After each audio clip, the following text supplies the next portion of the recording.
Hello student, कैसे हैं आप सब। एक बार पुनः सी कोचिंग क्लासेस पर स्वागत है। उम्मीद करता हूं आप सब अच्छे होंगे। क्लास 12 फिजिक्स चैप्टर 3 में आज का हमारा टॉपिक है प्रतिरोधों का श्रेणीक्रम संयोजन।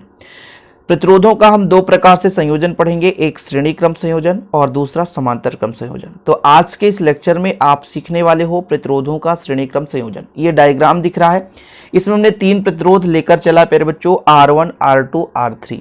सबसे पहले तो ये बात आती है कि सर प्रतिरोध किसे कहते हैं। जैसे चालक तार में धारा प्रवाहित करते हैं, विद्युत परिपथ में धारा प्रवाहित करते हैं, तो उसी चालक के द्वारा कुछ ना कुछ अवरोध उत्पन्न हो जाता है उसी परिपथ में।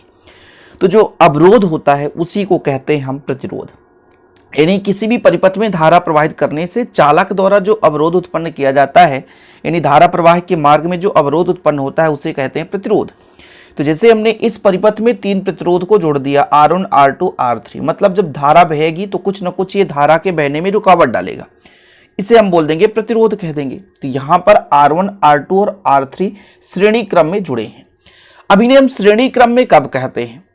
अब जब हम पढ़ाएंगे समांतर क्रम, वहां पे हम समांतर क्रम समझाएंगे। लेकिन अभी श्रेणी क्रम क्या है? श्रेणी का मतलब होता है एक के बाद एक क्रम से लगे हों। जैसे हमारा जो देखिए R1 है, इसका जो दूसरा सिरा है R2 के पहले सिरे से जुड़ा है, R2 का दूसरा सिरा है R3 के पहले सिरे से जुड़ा है। इसी प्रकार और हम कई सारे प्रतिरोधों को जोड़ सकते हैं श्रेणी क्रम में। मतलब जो भी हमारा पहला प्रतिरोध होगा उसका जो दूसरा छोर है ना, यानी दूसरा सिरा है, वो अगले प्रतिरोध के पहले सिरे से जुड़ेगा। फिर जो दूसरा प्रतिरोध है वो उसका दूसरा छोर है, यानी दूसरा सिरा जो है तीसरे प्रतिरोध के पहले सिरे से।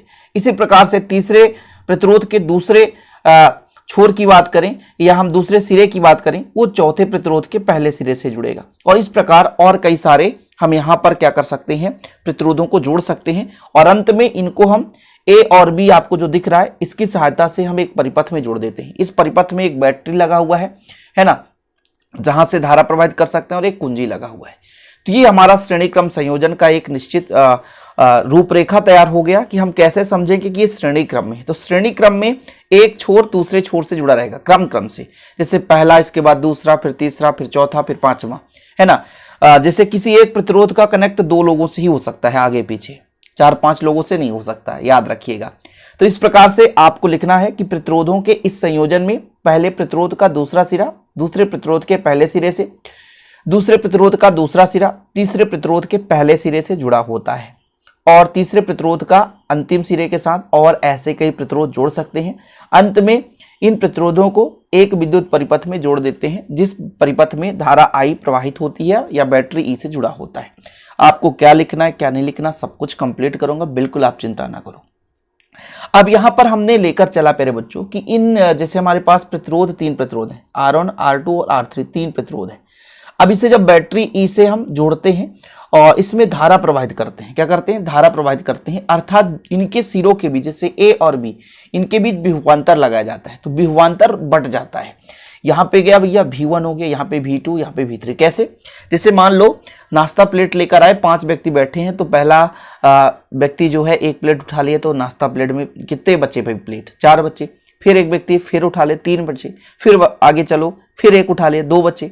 समझो ना थोड़ा सा। देखो 5 लोग बैठे हैं, 5 नाश्ता प्लेट लेकर कोई आ रहा है, और मतलब एक ट्रे में, और ट्रे में आपका 5 प्लेट है। और जैसे पहले व्यक्ति के पास जाएगा तो पहला व्यक्ति कुछ ले लेगा तो उसका कुछ अलग हो जाएगा, फिर दूसरे व्यक्ति के पास पहुंचेगा तो 4 बचेगा। इसी प्रकार पहले इसके पास V1 5 के 5 थे, फिर पहुंचा तो 4 बचा, फिर 3 बचा, फिर 2 बचा, फिर 1 बचा। तो इस क्रम में इनका जो विभवांतर है, इनके सिरों के बीच जो लगाया गया विभवांतर है वो भिन्न भिन्न हो जाता है, V1, V2 और V3। ठीक है, यहां तक क्लियर है? यदि डाउट क्लियर है तो फिर आगे चले।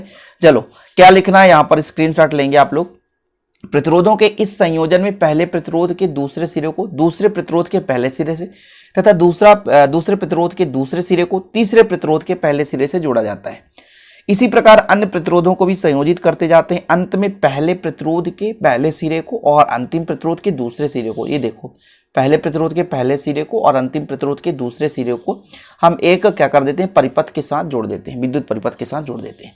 फिर आपको एक डायग्राम बनाना है। इसके लिखने के बाद एक प्यारा सा डायग्राम बनाना है प्यारे बच्चों, ये आपके लिए प्यारा सा डायग्राम है। फिर हम लिखेंगे कि तीन प्रतिरोध R1, R2 और R3 के हैं भैया, इनके बीच जो विभवांतर है V है। तब हम प्यारे बच्चों यहाँ पर निकालेंगे V1 का मान कितना होगा, ओम के नियम से V2 का मान कितना होगा, V3 का मान कितना होगा। तो डायग्राम आप लोग बना लो, स्क्रीनशॉट ले लो। इसके आगे थोड़ा सा आपको क्या लिखना मैं यहाँ पर बता देना चाहता हूँ कि माना 3 प्रतिरोध R1, R2 और R3 श्रेणी क्रम में जोड़े गए हैं। AB के बीच विभवांतर यानी A और B के बीच तुल्य विभवांतर भी है, तो इस संयोजन में धारा कितना बहेगा भाई साहब? I बहेगा। मतलब कहने का ये हुआ कि धारा का मान हर जगह समान होगा। देखो आपको एक चीज मैं समझा दूं, नदी बह रहा है ना, नदी में पानी बह रहा है। कुछ बच्चे तो कह देंगे सर नदी बहता कब देख लिया आपने, हम तो पानी दे। अरे भैया पानी देखो आप, नदी में पानी बह रहा है, 100 मीटर के डिस्टेंस में 5 व्यक्ति नहा रहे हैं। तो जो पहला व्यक्ति है जो सबसे ऊपर वाले भाग पर होगा, थोड़ा सा डायग्राम के सहारे से हम मजा ले रहे हैं इस पे, थोड़ा सा समझो भाई, टाइम लॉस नहीं करेंगे। ये नदी में पानी बह रहा है ना, पानी तो भाई बह के जाएगा, इसका आप फायदा उठाओ चाहे नहीं। क्लासेस तो हमारी निरंतर रहती है, तबीयत खराब रहता फिर भी आप लो चाहे ना लो, है ना, कभी कभी प्रॉब्लम हो जाती है भाई साहब।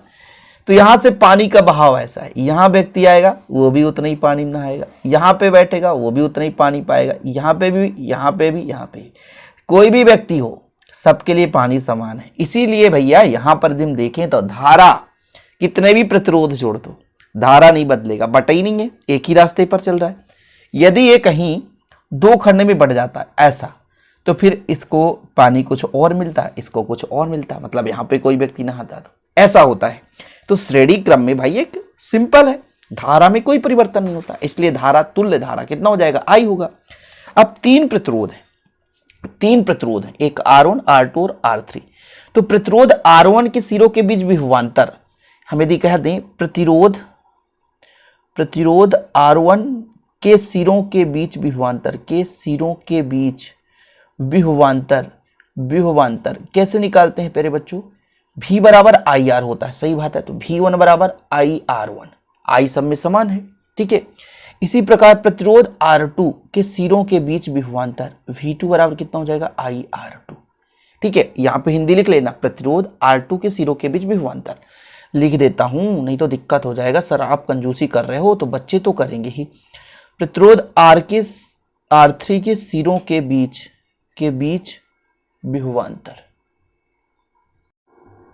विभवांतर, ठीक है, कितना हो जाएगा? V3 बराबर IR3। ये हो गया भाई, 3 हमारे पास विभवांतर थे, V1, V2, V3 प्रतिरोधों के बीच, तो ये हो गया। अब यदि मैं कह दूं कि इसलिए A व B 2 बिंदु हैं, A व B के बीच कुल विभवांतर आप बताओ, कुल विभवांतर। तो कहोगे सर जितने भी हैं उनको जोड़ दो। कुल विभवांतर कैसे निकालते हैं? V बराबर कैसे निकालेंगे? V बराबर V1 plus V2 plus V3, ऐसे ही तो होता है ना, ऐसे ही होता है भाई साहब, ठीक है, समझ में आया? चलो अब यदि मैं कह दूं V बराबर IR1 है ना, IR2 और IR3, तो आपका V निकल कर आ जाएगा, I का मान ले लो, सब में है R1 plus R2 plus R3। यहां पर प्यारे बच्चों आप ध्यान देना, सब में I का मान है तो बाहर ले लिया और समीकरण 1 दे दिया, बड़े प्यार से हमने समीकरण 1 दे दिया। अब यदि संयोजन का तुल्य प्रतिरोध, संयोजन मतलब जोड़ का, यदि संयोजन का तुल्य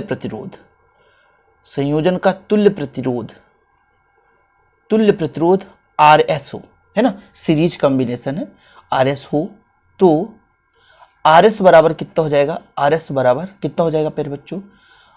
सॉरी, RS बराबर नहीं, V बराबर IRS, है ना, और इसको आप समीकरण 2 दे दो।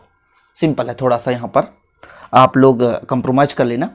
अब समीकरण 1 और 2 से देखें हम, समीकरण 1 और 2 से यहाँ पर आप लिखो समीकरण 1 व 2 से, यहाँ भी भाई साहब भी, यहाँ भी दोनों जगह भी, यानी आपका IRS बराबर कितना हो जाएगा? IR1 plus R2 plus R3, मतलब I से I यदि कट जाए प्यारे बच्चों तो RS बराबर कितना हो जाएगा? R1 plus R2 plus R3, ठीक है, ये आपका आ गया आंसर। लेकिन एक चीज यहां पर लिखना पड़ेगा कि श्रेणी क्रम संयोजन में तुल्य जो प्रतिरोध है ना, वो समस्त प्रतिरोधों के योगफल के बराबर होता है, ठीक है, याद रखिएगा।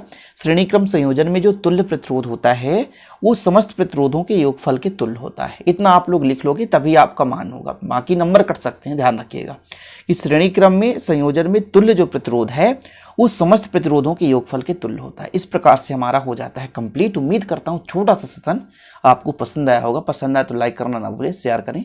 मिलते हैं अगली वीडियो के साथ। जय हिंद, वंदे मातरम।